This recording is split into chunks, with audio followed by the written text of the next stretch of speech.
Speaker Pelosi says the House will vote next week to boost security for families of Supreme Court justices. She insists the justices are already protected. Roll tape. You said the justices are protected, but there was an attempt on Justice Kavanaugh's life. It's protected. The justices are protected. This issue is not about the justice. It's about staff and the rest. But this is about security for the justices. An armed man showed up near Justice Kavanaugh's house to try to... They're working together on the bill that the Senate will be able to approve of. Nobody is in danger over the weekend because of our not having a bill. All right. Texas Republican Dan Crenshaw joins us now. The Speaker says nobody is in danger. Your response to that, please. That's just such a tone-deaf comment to make from Speaker Pelosi. She says nobody's in danger. I mean, we had an armed gunman show up to Justice Kavanaugh's house with the intent to kill him. I mean, he's admitted as such. He has protesters at his home. I mean, imagine living like this. You're Supreme Court justice. The entire point of being a Supreme Court justice as a career path, by the way, is so that you don't deal with the politics, you know, that you can actually just do the judicial reasoning, and that's not what they're being allowed to do. And Speaker Pelosi doesn't seem to care because she actually likes this. She actually likes the fact that they're being pressured because she doesn't want the outcome that she's fearing. That, in my opinion, that is a threat to democracy. Challenging Supreme Court justices in their homes, that's a threat to democracy. And we've just gone through the first day of the January 6th committee hearings airing last night. What is more important to your constituents in Texas, inflation and gas prices, or January the 6th? Well, inflation obviously ranks way, way, way up there. Border security is probably a pretty close second.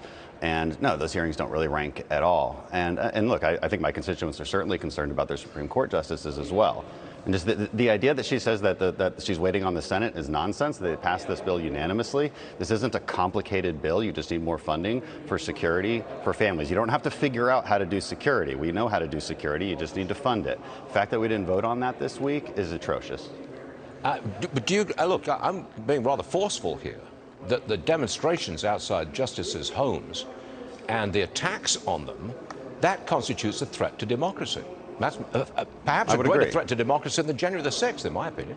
I would agree. I mean, it's a threat to our institutions. It's a threat to the entire purpose of the Supreme Court. Right. Again, the Supreme Court is supposed to be isolated from politics, isolated from this public pressure. That's why they serve lifetime terms, for instance. You know, the court system is very different from the political system. You want to publicly pressure me to vote a certain way? I'm used to that. I get it. I expect it when I run for office. That is not what's expected for Supreme Court justice. They're supposed to follow the law. They're supposed to interpret the law. I'm sure you've seen this, but I'd love your comment on it. More than 4,000 border agents could be fired for not being vaccinated. That's about 20% of all agents. You're a border state. You're from Texas. What would that mean for the border crisis?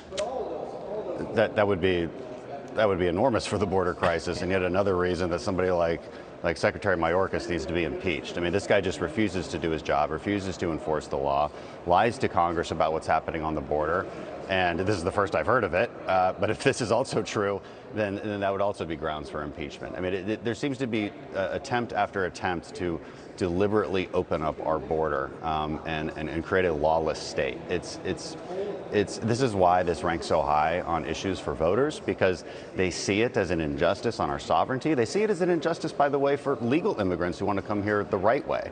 You know, and this is easy to fix. We have to, and this is what I would say to Republicans: when we get the majority, we need to focus on reforming our asylum laws and reforming the abuses that happen. That's the fundamental reason this is happening.